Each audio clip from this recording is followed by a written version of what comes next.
of Allah subhanahu wa ta'ala and knowledge of the Prophet sallallahu alaihi wasallam. I'm honored to be here today to discuss with you an individual, a giant who has left perhaps the most profound impact on my life as any person other than the Prophet sallallahu alaihi wasallam. Without a shadow of a doubt, it is none other than Al-Hajj Malik al-Shabazz, also known as Malcom X. The reason why this is so close to me is because at the age of 18, I began to read the autobiography of Malcom X. And as I was reading this life of liberation, which we'll talk about, his life is nothing but a life of liberation, but liberation happens in different forms at different stages in our life. There are different things we need to be liberated from at different stages as we grow and as we mature. And when we study the life of Malcom X, Al-Hajj al-Malik al-Shabazz, you'll realize that he embodies the concept of liberation, and like a caterpillar to a butterfly, he reached that pure liberation at the end, and he was martyred. He was considered one of the first shuhada of America.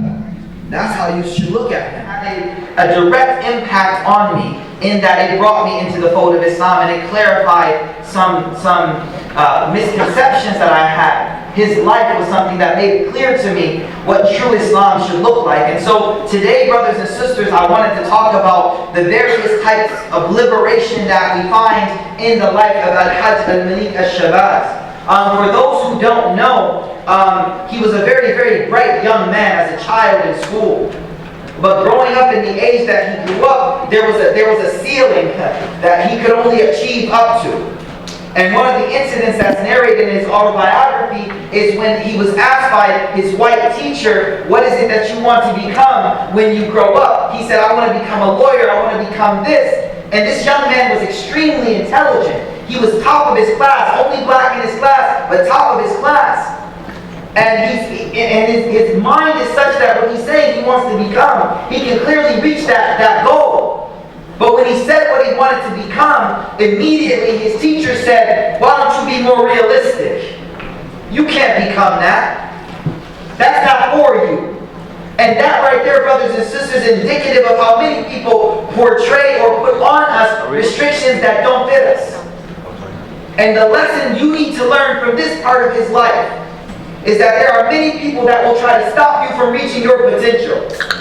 There are many people that will try to stop you, and guess what? Some of them may be your own parents. Some of them may be your own siblings. Some of them may be your own imam or your sheikh or whoever it may be. The point is, you need to liberate yourself from the restrictions that other people place on you. Y'all hear what I'm saying? You need to liberate yourself, as Al-Hajj Malik al-Shabazz did, from the restrictions that other people have convinced you about yourself. You can't become that. And what happens next is once he heard what he could not become, what he did what all of us do. He internalized that. He internalized what his oppressor said was his limitation. And that is the plight of the slave mentality. The slave mentality, the freedom that the African American slave had to go through, brothers and sisters, if you don't know, it was two types of freedom. There was freedom from the physical bondage. That was easy. There's a deeper freedom. It was the freedom from mental bondage.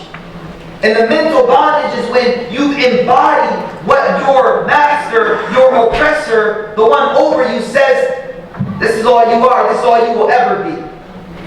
And you begin to embody that. And so when you look at the life of Al-Hajj Malik al-Shabazz, the primary lesson I want you to get from this stage is that at the beginning of his life, he internalized that. And he said, yes, you're right, I can't become anything else. And what that led to was phase 2 of the life of Malcom X. Phase 2 of the life of Malcom X was a life of hedonism. He was out on the streets. He was selling dope. He was involved in prostitution. He was running numbers. He was in all types of evil. He was a criminal par excellence. He was a thief par excellence. Because he was a smart man anyway. And this brings me to the next side of the liberation. And so what happens next, obviously, he gets arrested. He gets arrested. And when he goes to jail, it is at that time, at that moment of reflection, that somebody started to clean or clean his mind from the brainwashing that had happened a long time ago.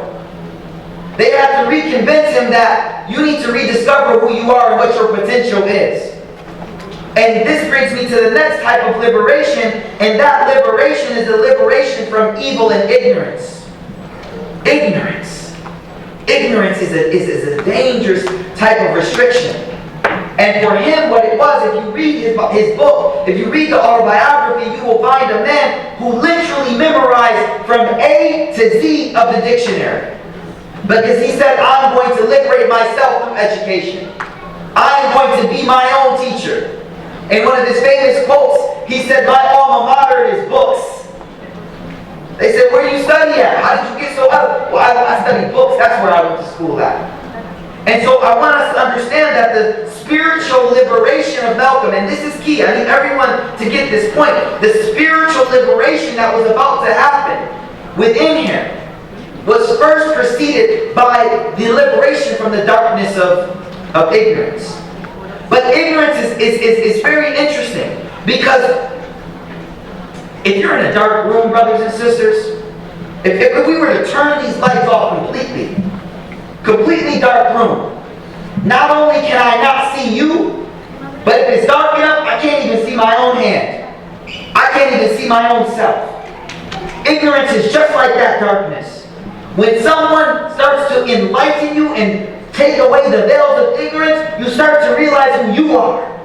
You start to realize your own worth. And you look in the mirror and realize who you are as an individual. So the moment he started to educate himself, the moment he started to free himself from this ignorance that had become compounded upon him, he began to see himself as who he truly could be.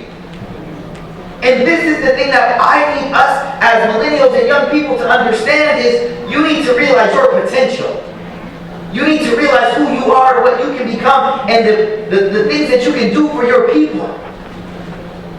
But as long as you stay in ignorance about who you are, you're never ever going to be able to reach that potential. So his liberation, the second liberation, was the liberation of ignorance. So the first liberation is what? The liberation from what? Huh? What was the first liberation? Y'all sleeping on me, man. The liberation of the restrictions that people put you in. People told him he couldn't become something. You need to internalize that and say, I'm not going to let people define my potential. Liberate yourself from that. I won't let people define my potential. The next stage was the liberation through knowledge from ignorance. And this is where he began to realize who he was through that education. Now next, I want to go to the next one, which is this, and this is profound. As Al-Hajj Malik al-Shabazz began to study the beliefs of the nation of Islam, he started to learn who and what white America had done to black America. He became cognizant of the systemic oppression that was done against him to keep him and his people at a certain place. We call that today structural violence. And structural violence means it's not physical violence. It's not somebody punching you in the face. It's when there's a whole system set up to keep you in your place. That's called structural violence. And if you don't know what structural violence is, you got to get woke. Because if you're not part of the solution, you're part of the problem. You contribute into the structural violence of certain people. So as the knowledge was expanding and he was seeing life for what it was, he began to see who his oppressors were. He began to see that white school teacher that told him he could not become something. He began to see that white police officer that abused him. He began to see all of these people that were part of this system of structural violence against him. And guess what that does inside of you? What does it do when you start to see a system that has been put together to put you down? You know what it creates inside of you? Anger. It creates anger inside of you. You become angry that this whole world, this whole system has been set up to push me down, to keep me on the lower class, to not see my potential. He became angry. And this leads me, brothers and sisters, to the next liberation. The liberation of self-hate. The liberation from self-hate. What do I mean by that? See, Edward Blyden wrote a book over almost 100 years ago or more. He wrote a book called Christianity, Islam, and the Negro Race. And I want you to listen closely to this. Edward Blyden, he says that the reason why Islam spread so well in Africa was because when Christianity came, it was passed on from the perspective of racial superiority. Let me break that down for you.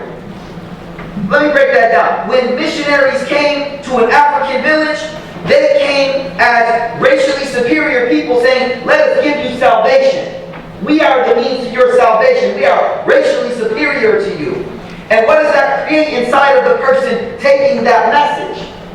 What it creates inside, this is very interesting. What it creates inside, according to Edward Blyden, is that the ideal of perfection becomes you, the one giving me this message.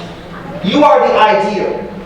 And what that also does is create a type of self-hate for myself and everything that I am. Let me give you a better example. Many converts, when they become Muslim, they start to build this type of self-hate where they start disliking everything that they came from. Everything that they came from. And here they are listening to nasheeds they don't even understand. I don't know what he's saying, but I'm just going to, this is what y'all listen to. Like this type of self-hate, everything from my culture is bad. Everything from your culture is good. And so what Edward Blyden explains is Islam never did that. Islam never came from a racial superior perspective, but rather Islam came to a people and said, no, you become the masters with Islam for your people. You become the example, not us. Does everyone understand the difference between the two? And so this is very profound because what happened at first is when Malcom X Al-Hajj Malik al-Shabazz began to learn who he was, the very first thing he realized is that I have self-hate for myself. I perm my hair. I perm my hair. Malcom X used to perm his hair. Why do people perm their hair? Huh? Imam Suhaib spoke about it. Fair and Lovely. It's the same reason. Same reason why people put on Fair and Lovely is the same reason why people are perming their hair. Do you guys understand how deep self-hate becomes? Where my own hair becomes ugly to me? That's self-hate. And you have to free yourself from that. You can't let that be on top of you. You have to free yourself. But guess what? There's a deeper level of hate. Allah subhanahu wa ta'ala says, وَلَا يَجْرِمَنَّكُمْ شَنَآنُ قَوْمٍ عَلَىٰ أَلَّا تَعْدِلُوا اعْدِلُوا. Don't let your hatred for a group of people stop you from justice. Be just. And so what that brings me to is the next type of hatred. He had to free himself from his hatred of the ones who were oppressing him. This is very profound. Because it's gradual, brothers and sisters. It's a stage. And he finally reached this point where he was able to now look at his own oppressor and love them. Hug them. Bring them in. And get rid of that hate that he had for the very one that was oppressing him. And so understand these two types of hatred is natural. Ridding yourself of that self-hate is very important, but the next one is even more important, which is you don't define yourself by your enemy. You don't define yourself by your enemy. Because when your enemy ceases to exist, you cease to exist. But you need to define yourself on your own. And so the first stage we find is that he hated the oppressor. He called the white man the devil straight up. A white person would come and say, how can we help your cause? He would say, you can't help it at all. Back up, bro. Keep it moving. You can't help. But later, when he found true Islam, later when he went for Hajj, he went into the final stage, that final stage of liberation. Coming from the streets, coming from the opinions of others about him, coming from the ignorance that had enveloped him, coming through all of those stages, he finally reaches the last liberation, this last type of freedom, which is, I will not let my enemy define me. I will not let my hatred for my enemy define who I am. And this, brothers and sisters, are some of the key aspects of the liberation of Al-Hajj Malika Shabazz. And I think for us as Muslim Americans, I mean, every aspect of his life, brothers and sisters, speaks to what we're going through. Every aspect of all of these types of liberation are a message that continue to speak against, speak about what we're going through. We live at a time when the political, subhanAllah, schisms are so strong. But at the same time, do not let your hatred for some group or some people stop you from doing justice, because then you lose yourself. I think one of the most profound moments for me is when you would see him in his book. He would explain him going back to his people who were still stuck in those lifestyles, still stuck in the drugs, still stuck in the womenizing, still stuck in the gambling. When he would go through and he would try to help them free themselves. This, brothers and sisters, is profound, because when you become enlightened, brothers and sisters, when you become free, you become someone that wants to bring other people out of that as well. And that's why he was martyred. That's why he was martyred, because, see, here's the deal. So long that he was a part of the Nation of Islam and was spitting this rhetoric against white America, Islam wasn't something that could affect the broader America. Because it's anti-white, it's not something that's for everyone. It's only for a group of people. But the moment he came back from Hajj, having achieved this final liberation, and he says, no, Islam is for all of America. Islam is for, at that point, that's when his assassination happens. Why? Because now the message of true Islam has a potential from the pulpit and the powerful, dynamic speakers such as Malcom X to reach all of the people. It's no longer a divisive message. It's no longer something dividing people. Now he came back from Hajj saying, no, we want this message for everyone. And that's when he was seen as dangerous. And the powers that be don't want people united. They don't want people united. And then he was assassinated not too far from where we are right now.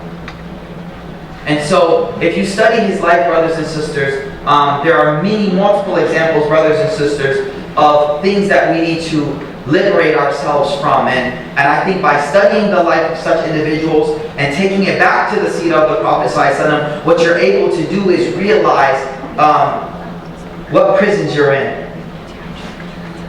What prisons you're in. You have to realize what prisons you're in first in order to realize what I need to liberate myself from. And once you do that, then and only then will you be able to fight for that liberation, because you have to first realize the things that are keeping you in prison. So these are some spots I just wanted to share with everyone regarding the liberation of Al-Hajj Malika Shabazz, inshallah, and for us to realize that as disciples, as people passing on the message of Islam to other people, what we need to do is pass it on in a way of discipleship, not in a way that we are a superior race people, you become me. That's a very important point that Edward Blyden brought up, which is don't pass on Islam to people in a way where they have to become Arab to be Muslim, they have to become Desi to be Muslim, they have to become something else. No, that's the wrong way to pass on the message, because that will create self-hate inside of the person. You want to empower the person through your message. You want to empower them and say, no, you have within you everything it takes to be a custodian of this religion without becoming who I am. You can be yourself and reach your full potential and be the one to pass on this message. And so, ridding oneself or getting out of that self-hate is something that many converts go through. And when you read the life of Al-Hajj Malika Shabazz, you get all of these understandings of what it means to truly, truly liberate oneself from these prisons that we are placed in by our society and by other people. I pray, inshallah, that Allah subhanahu wa ta'ala give us the tawfiq to appreciate the struggles of such people in our history. I hope that everyone here who's not aware of who he is takes the time to actually study his life. Study his life, because when you read about, for me it was so beautiful, because coming from the streets, reading about someone who was caught in that type of prison of being in the street life, to read about someone who came up over that is the most empowering thing. To read about someone who was the only black kid in their class being limited, man, that's, for the minority, that speaks volumes to you. And then to read about someone who educated themselves to the point that, subhanAllah, we saw, you just look on YouTube and see his articulation and his ability to debate with some of the key intellectuals of his time. And where did he study at?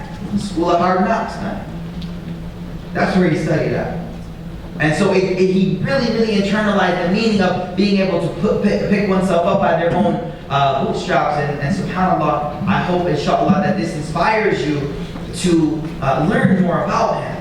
Recognize those cages that were placed in and fight for your liberation, whatever stage you may be in, just the same way that Al-Hajj Malik al-Shabazz fought for his liberation. Inshallah, أقول قولي هذا وأستغفر الله لي ولكم ولسائر المسلمين فاستغفروه إنه هو الغفور الرحيم. جزاكم الله خيرا. You guys could have been elsewhere. We pray that Allah accepts each and every moment that you spend in His house to learn about this beautiful deen of ours. May the peace and blessings of Allah be upon our teacher, our guide, our role model, Muhammad Rasulullah sallallahu alayhi wa sallam, his family members, companions, and all of those who follow him until the end of time. Respected brothers, sisters, and elders, I greet you all with the greetings of peace, the greetings of Ahlul Jannah. Assalamu alaikum wa rahmatullah. Did you guys have lunch already? Doesn't sound like it. Assalamu alaikum. MashaAllah. وَإِذَا حُيِّيتُم بِتَحِيَّةٍ فَحَيُّوا بِأَحْسَنَ مِنْهَا أَوْ رُدُّوهَا. That when someone greets you, greet in a better way, if not the same. Okay, so keep that in mind, inshallah, as a rule of thumb. Special thanks to Sister Hiba and the entire team for working so hard organizing this conference and going through this in the past, organizing and putting together programs like this. It is very stressful. And the fact that we're gathered in such a beautiful setting, despite the venue being changed, you guys know it was initially set for Queens College, which would have been a much more convenient and easier location for me to go to, not because I studied there, but it's just 15-20 minutes from where I live. So on my way here, it's always a mission coming to Mass Youth Center. How many of you guys live around here? Right, as expected. Because I'm originally from Astoria, Queens, and as of the last 6 years, I moved to Parkchester, Bronx. And it's always a mission coming out over here. Like coming to Brooklyn feels like going to a different state. Literally, because from where I'm at, just over the GW, the George Washington Bridge, New Jersey's like 15-20 minutes without any traffic shit. And it's just wallahi, it's not liberating at all coming to Mass Youth Center. And the funny thing is, Waze, the GPS app is actually good. I just found out actually everywhere else in New York City besides Brooklyn.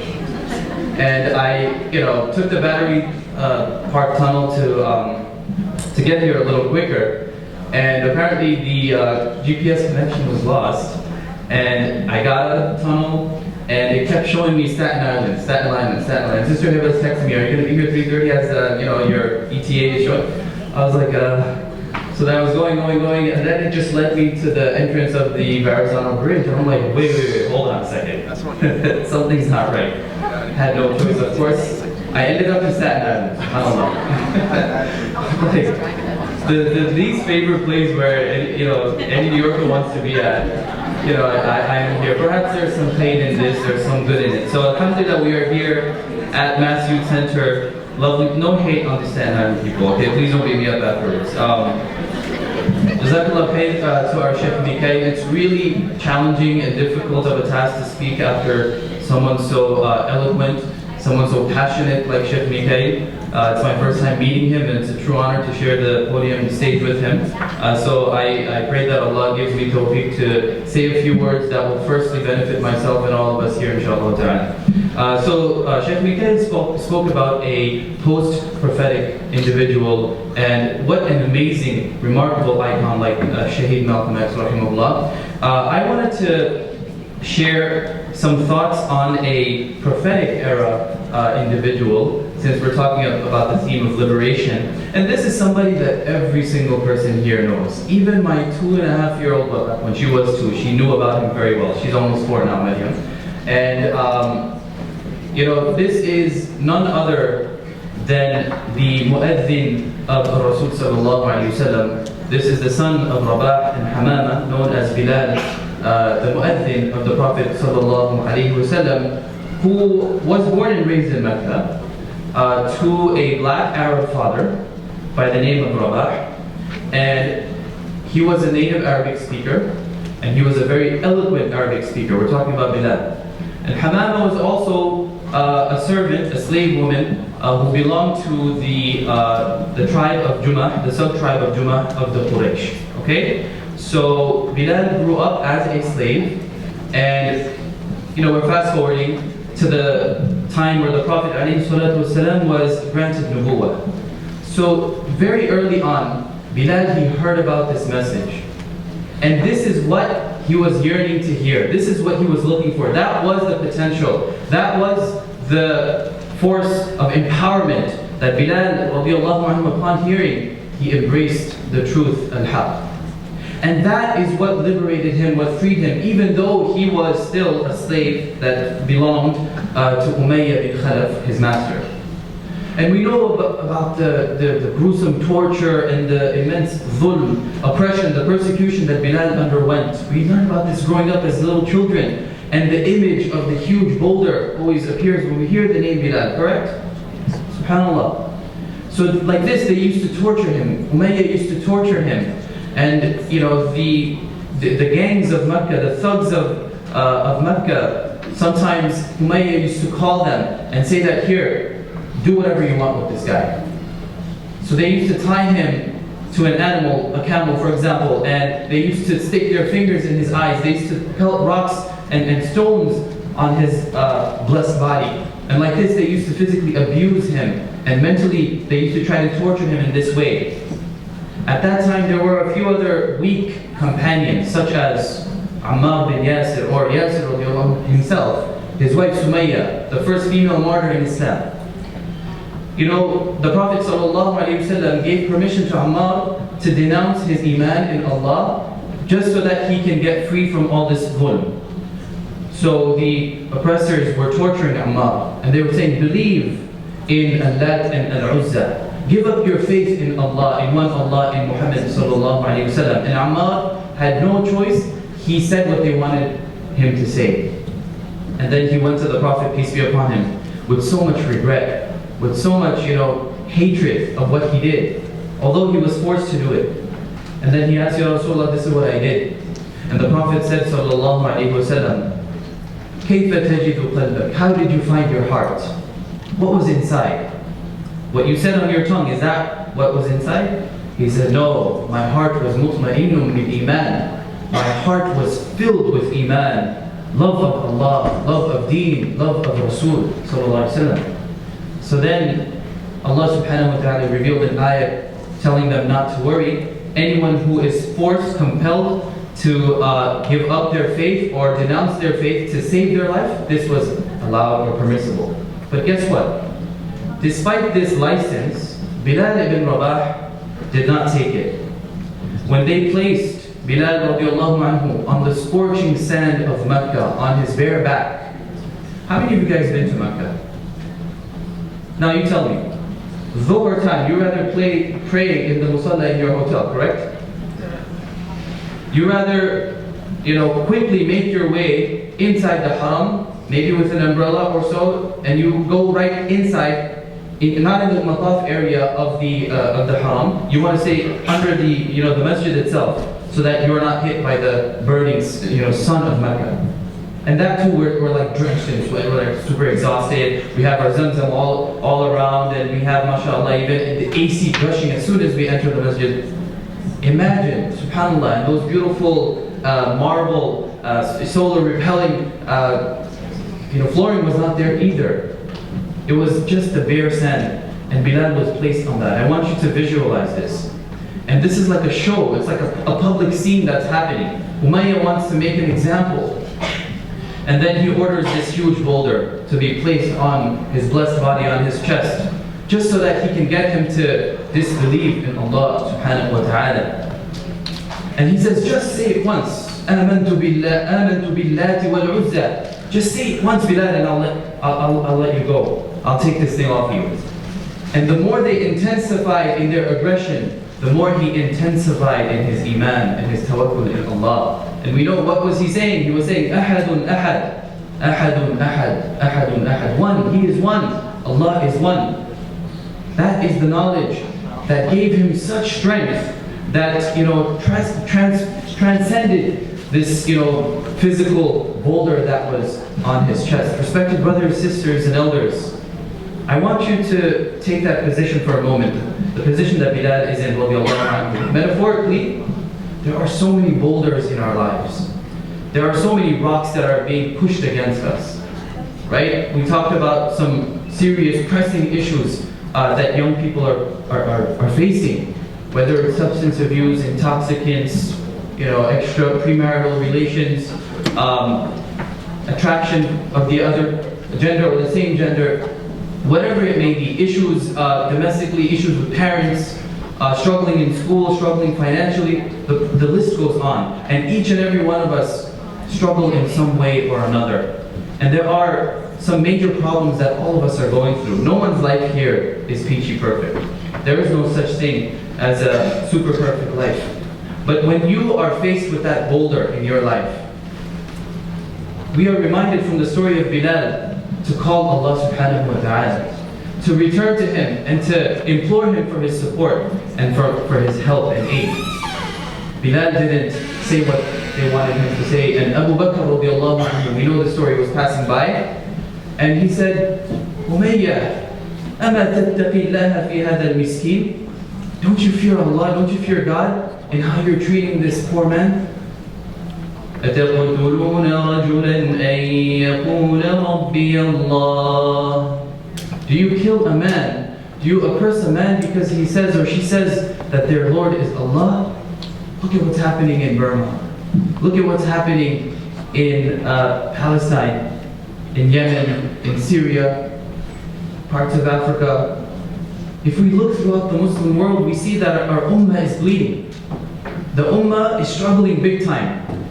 And much of the root causes of this is really because we believe in Allah subhanahu wa ta'ala. Look at the Uyghur Muslims who are the forgotten people who are, being abused and locked up in concentration camps. What's their crime? Iman billah, they believe in Allah subhanahu wa ta'ala. And this is why they're being treated in such a way. Look at Shaheed Malcom X, at the age of 40, just 40 years old, was martyred, subhanAllah. And you know what's interesting, Sheikh Mikhail, I was reflecting as you were talking, 1925 to 1965, he's such a young age, right? That's like just the beginning of your adult, mature life at the age of 40. But the thing is, if you look at the great giants of history, both post-prophetic and prophetic and even ancient times, you see that many of these great heroes, male and female, were martyred around that age. Many of our great scholars even passed away at the late 30s and 40s. Imam Shafi'i, for example, look at the remarkable work that he left behind. Was so young when he passed away. Imam al-Nawawi, Riyadh al-Salihin or the 40 Hadith, all of you guys have this in your house. He died in his 40s. And he was so busy teaching people and spreading knowledge that he didn't even get a chance to get married. SubhanAllah. College people go crazy. Oh my God. When you are approaching your 20s, sisters, you start panicking. Mom's pushing you, dad's pushing you. You have these other aunties coming with suitors and proposals of, guys from overseas. You're like, oh no, don't even think about it, right? SubhanAllah. Imam al-Nawawi, he said, I actually, someone asked him, why didn't you get married? He said, I actually forgot to get married. Whoa, can you believe that response? He didn't have time to he forgot to get married. Now, I'm not telling you to get married, not get married. Of course you should get married. This is a great part of our deen and a great part of life, absolutely. But just to, show you what these people really prioritized in life. The values, the principles, the mission that they led. So Abu Bakr radiallahu anhu, he purchased Bilal radiallahu anhu for a certain price, and there are different narrations as to how much he purchased him for, but it was a rather high amount, even to our day, standards. And then when he purchased him, he freed him for the sake of Allah subhanahu wa ta'ala. You see, he bought this slave and he freed him. And then Allah subhanahu wa ta'ala revealed an ayah that many of us are familiar with from the end of Surah Al-Layl. وَسَيُجَنَّبُهَا الْأَتْقَى الَّذِي يُؤْتِي مَالَهُ يَتَزَكَّى وَمَا لِأَحَدٍ عِندَهُ مِن نِّعْمَةٍ تُجْزَى إِلَّا ابْتِغَاءَ وَجْهِ رَبِّهِ الْأَعْلَى وَلَسَوْفَ يَرْضَى. Talking about Abu Bakr radiallahu anhu and his generosity in purchasing Bilal radiallahu anhu and freeing him for the face, the pleasure, the countenance of Allah subhanahu wa ta'ala. Allah praised Abu Bakr for this beautiful act of kindness and he freed him. Let's move forward a little bit. In Medina, when the Sahaba were discussing how they could call people when it's time to pray, some suggested, let's use like the bell like the Jews. Let's, not the Jews, excuse me, the Christians.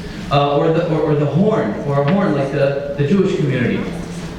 And then one of the companions, Abdullah bin Zayd radiallahu anhu, he saw in his dream a man wearing a green garment. And he was holding a bell. So Abdullah radiallahu anhu, a companion of the Prophet, in his dream, he asked this man wearing green, "Hey sir, could you sell me this bell of yours?" And then the man said, "No, I'm not going to sell you this or give you this. Rather, let me teach you the following words, and you call people with these words." And that man, in that dream of that companion, taught him the words to the adhan. So this Sahabi, he went and he reported this to the Prophet ﷺ. The Prophet loved the idea and he said, "Call Bilal.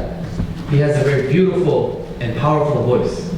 So Bilal radiallahu anhu went on top of Masjid al-Nabawi and he began to call the people to prayer with the adhan. SubhanAllah. You see, not too long ago, he was down on the earth, on the ground, saying, "Ahadun ahad," testifying to the oneness of Allah subhanahu wa ta'ala, pushing back against dhulm and injustice. And now look at how Allah subhanahu wa ta'ala elevated him physically and honored him to be the muazzin of the Prophet sallallahu alaihi wasallam, proclaiming the oneness of Allah from the skies. SubhanAllah. مَنْ تَوَاضَعَ لِلَّهِ رَفَعَهُ اللَّهُ. The Prophet, peace be upon him, said that if you want to be high in the sight of Allah, if you want to be elevated, then you got to humble and lower yourself. The more we lower ourselves, the more humility and tawadu we have, the more honor and dignity Allah subhanahu wa ta'ala will give us both in this life and in the next. Beautiful story comes to mind on this point. Sheikh Muhammad Mutawalli al-Sha'rawi rahimahullah, one of the great scholars from Egypt of our times, was passing by a town where he was going to deliver a lecture. And how many Egyptians in the house? Has to be, come on, you guys are like majority in the Arab community, mashallah. 1 out of 4 Arabs in America is, actually throughout the world, is in Egyptian, mashallah. Dunya, of course. I have a special connection with Egypt as I studied there. And mashallah, they're very, they love their country. And we love Egypt as well, mashallah. And Allah mentioned Egypt in the Quran, of course we know, right? So there's a lot of fada'il lil-Nusr wa lil-Muslimin, inshallah. So Sheikh Muhammad al-Sha'rawi, I think I have just maybe 7-8 minutes or so. Okay, khair inshallah. I'm more than 50% done anyways. So Sheikh Sha'rawi, he's a great scholar of Quran, of Arabic language, etc. So he was passing by and he saw the huge numbers of people, around him, around his car. And he's a human being after all. So just for a moment, he had this feeling like, man, look at all these people, man, they're here to support. Look at all these fans you have, right? Oh shit, I'm the man. I'm the boss, right? SubhanAllah. Immediately he checked himself. And he told the driver to pull up in front of the masjid nearby. And he exited the car and he went straight to the bathroom and he started to clean the toilets there. And then he said, just for a second, shaitan crept in me and my ego was taking over and I felt this sort of arrogance. So I went straight to the masjid bathroom to clean it, to put myself low and put myself in check. So Bilal radiallahu anhu was empowered and liberated through Islam, through the Quran, through the love of the Prophet sallallahu alaihi wasallam. He attended every major battle with the Prophet, peace be upon him. In Medina, the Prophet alayhi salatu wasalam appointed Bilal to be in charge of the Baytul Mal, the treasury. You know, it tells a lot about a society who the society appoints as their leaders and people in office. Bilal radiallahu anhu was a black, dark-skinned man. He was a very, really, the narrations say that he was very dark complexion. He was really, really black, and the Prophet appointed this man to be in charge of the finances. He had such close access to the household of the Prophet sallallahu alaihi wasallam. Even some of the senior Sahaba, like Umar radiallahu anhu, even had to sometimes ask permission, to Bilal to get to the Prophet sallallahu alaihi wasallam. Now let's move a little bit forward. The demise of the Nabi sallallahu alaihi wasallam, the most tragic and the most sad event that happened in the history of our ummah. Bilal radiallahu anhu, when he reached Ashhadu anna Muhammadan Rasulullah, he could not continue after that. He stopped. And he couldn't even finish the adhan. He went on the floor, and the narration says he was weeping and sobbing like a baby. Why? Because he was one of the first 7 people to publicly present their Islam to society in Mecca. He was one of the first individuals to expose his Islam. This was the man that was liberated through the Prophet ﷺ.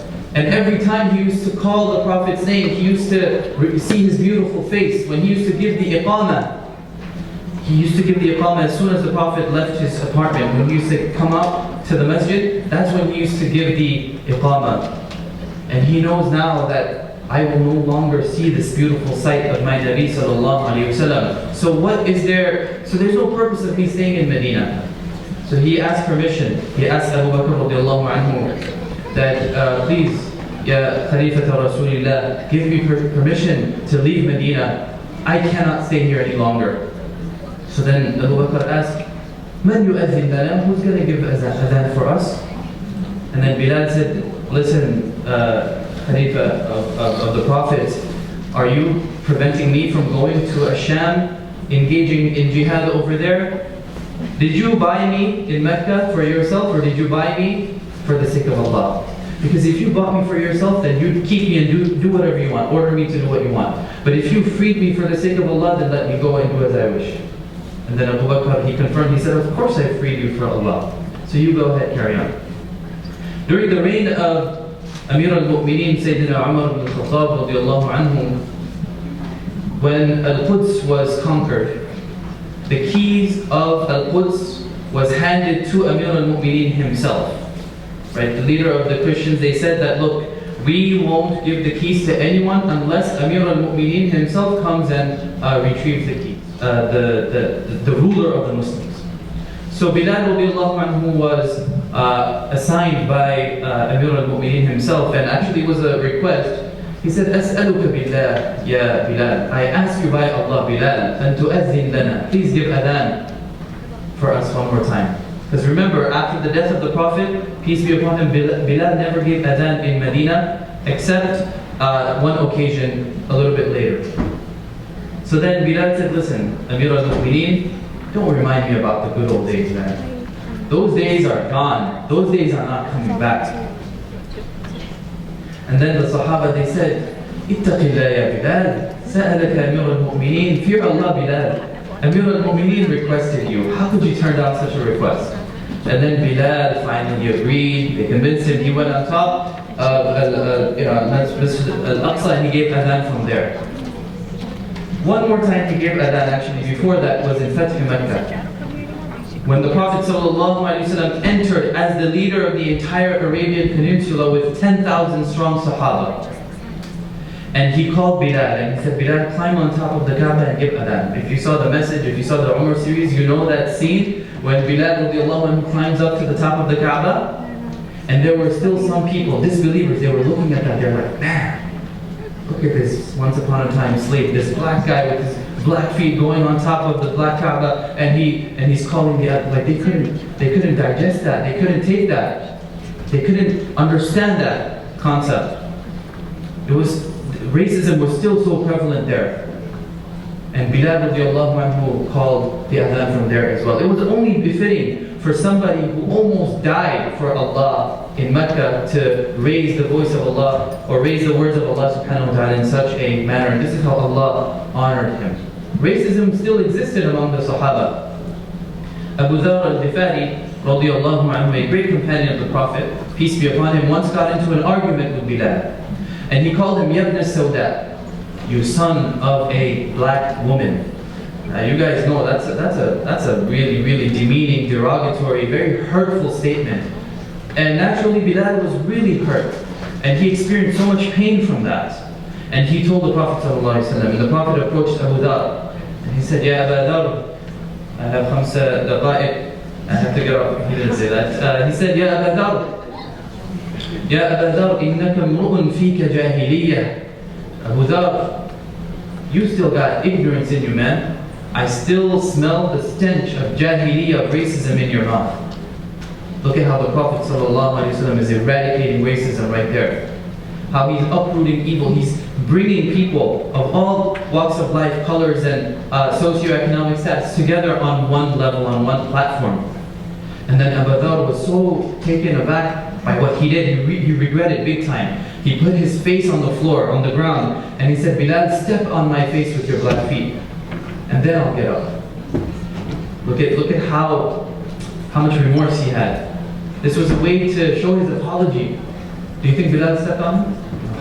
Maybe you and I, maybe we would step on him. But Bilal radiallahu anhu, he grabbed him and he hugged him and he forgave him, subhanAllah. This was how the Prophet ﷺ empowered people of color, people women, children, people of all backgrounds. Salman al-Farisi came from Persia. You know, the Prophet ﷺ, in one narration, he said there are 4 pioneers. How many pioneers? 4. He said, Ana sabiq lil-Arab. I am the pioneer of the Arabs. Salman lil-Furs. Salman is the pioneer of the Persians. Suhaib lil-Rum. Suhaib is the pioneer of the Romans or the Europeans.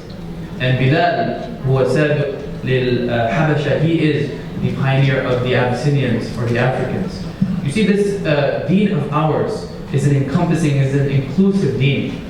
If you look at the Prophet ﷺ, he had the Arab community down. He empowered Salman, who was from Asia. He empowered Suhaib al-Rumi, who was from Europe. You know, there's a European companion. There's a European Sahabi. Suhaib, he had red hair. Suhaib, Suhaib, mashallah, he also has like blonde hair, red hair. So the name it goes with it. Suhaib means someone who has like reddish hair. And you have Bilal radiallahu anhu from Africa. Such a dynamic deen we have. Such a beautiful, empowering religion we have. I encourage all of our young folks here that hold strong to this deen of yours. This deen will give you honor and izzah and worth and value in this life. Don't try to be, as Sheikh Mikhail mentioned, someone else that you're really not, just so that you can get approval and acceptance from others. Sayyidina Umar radiallahu anhu used to say regarding Bilal and Abu Bakr, he used to say, Abu Bakr Sayyiduna. Abu Bakr is our master. وَأَعْتَقَ سَيِّدَنَا. And he freed our master, meaning Bilal radiallahu anhu. Just amazing, right? Like Abu Bakr, okay, he's from like the top of the Quraysh Arab, great lineage. But Bilal radiallahu anhu, who was treated worse than an animal before Islam, Amir al-Mu'mineen al-Faruq, he is saying that he is also our leader. SubhanAllah. This is what Islam really does. And this is what the Shaheed Malcom X saw when he went to Hajj. If you guys been to, forget about Hajj, even Umrah, you see the Ummah, SubhanAllah, isn't it so beautiful? You see, mashallah, the Indonesians and the Philippines, Malaysians coming in their flocks, in their groups, right, mashallah, and making their tawaf, and it's so cute, right, like how they stick together and everything. You guys know what I'm talking about when you go for Umrah. And then you see the Turks, mashallah, coming, Allahu Akbar, Allahu Akbar, right? And then mashallah, you see the Nigerians coming, and they're like, okay, let me move a little bit before mashallah, the diversity, the differences we have is remarkable, subhanAllah. So seek your honor in your deen. And I close with a beautiful quotation of Al-Faruq Umar ibn al-Khattab radiallahu anhu, who used to say, نحن قوم أعزنا الله بالإسلام. We are a people that Allah gave honor and dignity through Islam. فإن ابتغينا العزة غيره فأذلنا الله. That if we seek honor and acceptance through other means besides Islam, Allah will degrade us and demean us. So think about how you are on social media. Think about how you are when you're in the cafeteria in recess, when you're at the park, when you're hanging out, when you're kicking it with the guys. Just understand that you are a Muslim.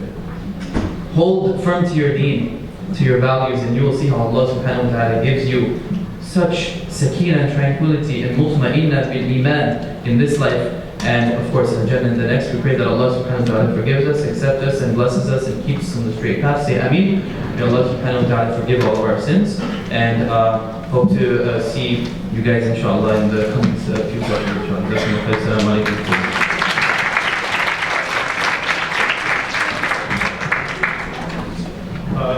Jazakallah khair, Imam Zakir and Sheikh Mikael, for those amazing reminders. I mean, like you've heard, we have so many heroes in the history of Islam, whether it's during the prophetic time, whether it's the post-prophetic time, but like the life of Malcom X, every step of the way, mashallah, how it's a complete representation of how Islam led to this liberation and how the liberation led to Islam, mashallah. So we'll move on to the question and answer session. Maghrib comes in around 6:20ish, give or take. So let's try to end by 6:15. So we'll take a few questions by 6:15, and then we'll let you guys go after that, inshallah, make wudu, get ready for prayer, and then we'll be back here, inshallah, for the next session after that. So we have a texting service which you can text in for your questions. We'll also take questions in person.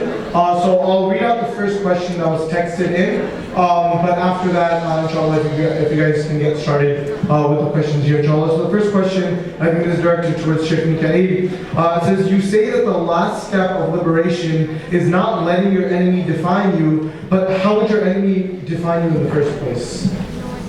So, Bismillah ar-Rahman, that's a great question. And perhaps I wasn't able to clearly articulate what I mean by letting our enemy define us. But what happened, if you look at the life of Hajj Malik al-Shabazz, what you realize is that his whole life became about opposing systemic white racism and the white man itself. His whole life became defined by that.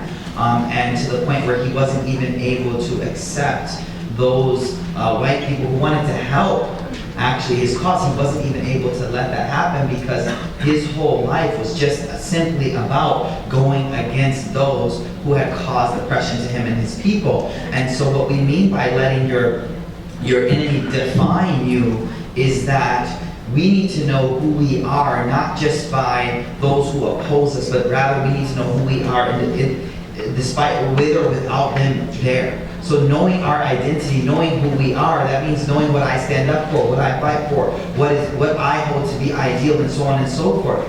And so when he went for Hajj and came back, rahimahullah, then he now understood that his message and this message of liberation was not only for his people, but rather this message was something that could bring liberation to all people. Before that trip, before he saw the miracle of Hajj that the Imam was so eloquently speaking about, before he saw that, he thought liberation was only for his people. But the liberation of Islam was beyond, it wasn't just a racial type of liberation, but rather it was a societal liberation. It was a liberation for all people. And that was realized after he came back. So to answer the question very clearly, what we're saying is don't let your whole existence be based on those who are going against you. And that is what it was for him before he went for Hajj. When he came back, it was like this message of liberation is for everyone, not restricted to just my people. And it's especially for those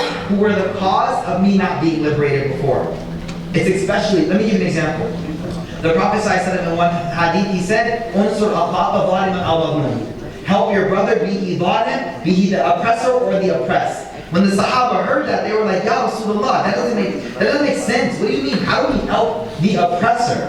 And then the Prophet ﷺ said, you help the oppressor by grabbing their hand and showing them what they're doing is wrong. And so the help that he needed to give society wasn't just for Black America. He realized that this message of Islam was for white America too, but that took time. It took time for him to reach that level of spiritual and mental maturity to realize that his message was for his oppressor as well. And we see this in the life of the Prophet ﷺ, that on Fath Mecca, when Mecca was conquered, he's like, this message is for the same people that were going against me.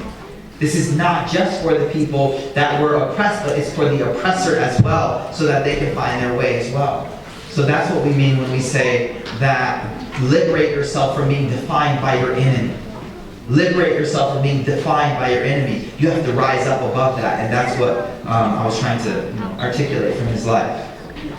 Perfect. Okay. I currently don't have any other questions texted in, so if there's anyone else that has a question right now, do we have someone with a mic in the back that can hand it from here? Just a minute. Okay. Go for it. So I just wanted to know, since we talk about racism, right? Like, how far can we label a Muslim for being racist? Like, does that take him out of the fold of Islam? Like, because the Prophet ﷺ said that if you have an ounce of ego, there's no room for you in Jannah. So, like, what can we say to racist Muslims to, like, sort of, like, get them out of this field of, like, thinking it's okay? Bismillah. This is a very important question. So you took it to a very far level, which was like taking them out of the whole masjid, like, yo, you out, you can't come back no more. That's a bit extreme, sister. I feel you. I got the racist stuff coming at me sometimes, and you feel like, yo, I wish you wouldn't just come back to the masjid. But we can't take someone out of the fold of Islam for a sin that they do. So we won't go that far. But here's the deal.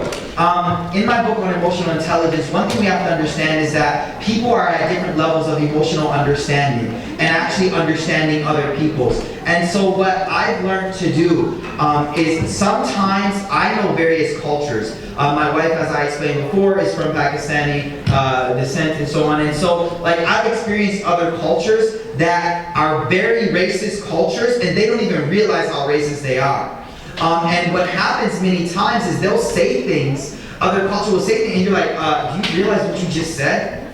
Like, those words are offensive that you just said, and they didn't even realize what they were saying and how it affects someone else. And so what this brings us to is the importance of not only emotional intelligence, but cultural intelligence as well, which is, see, American masjids are very diverse. And what that requires is for you to understand how people interpret what you're saying, not just what you're saying. See, what we always say is, well, I didn't say that. But it's not what you said, it's what people hear. That's what really matters. And when you're able to understand how people interpret what you're saying, now you're operating on a whole different level. And so I said all of that, sister, only because I think there's a lot of cultural ignorance in our masjids, and people don't realize that they're saying things that can be taken as offensive, number one. Number two, Imam, he spoke about hadith where the Prophet ﷺ used very, very strong language for racism. Very, very strong language. And so what we need to understand is it's not as far as like saying someone's a kafir. We can't go that far and say you're out of Islam. But this is something that needs to be addressed repeatedly on the member, because this is something that our community, we have so much cultural baggage.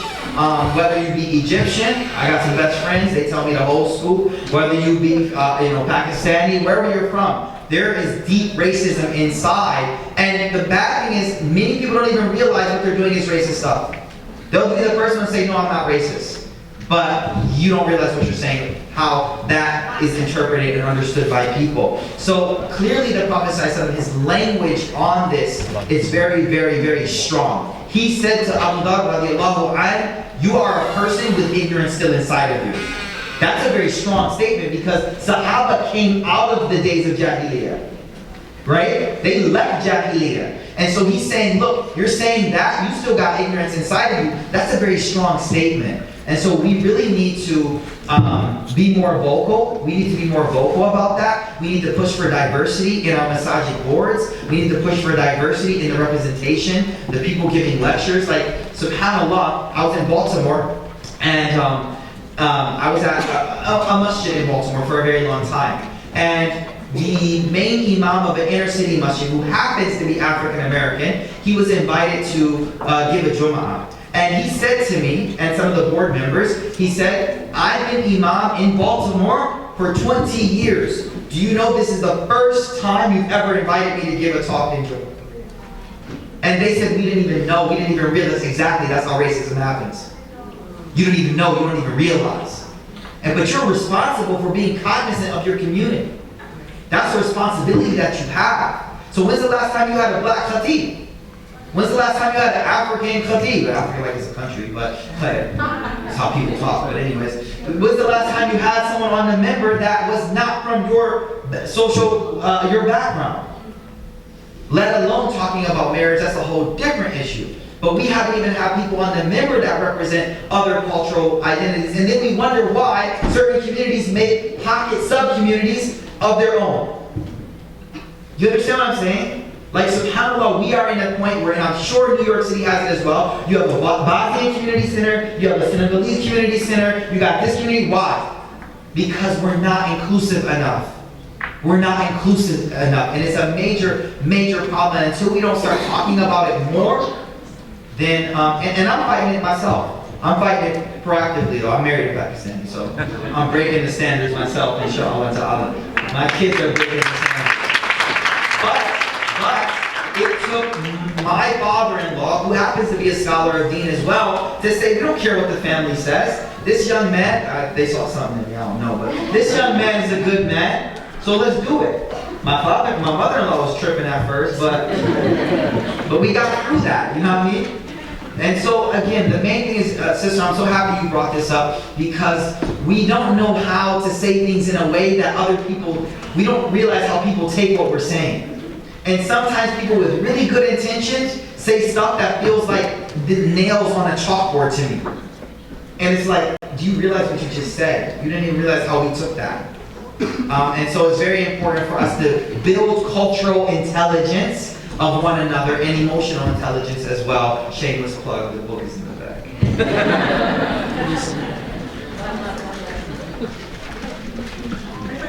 Okay, I think we'll have time for maybe one more question, if anyone has a question. If not, maybe we should.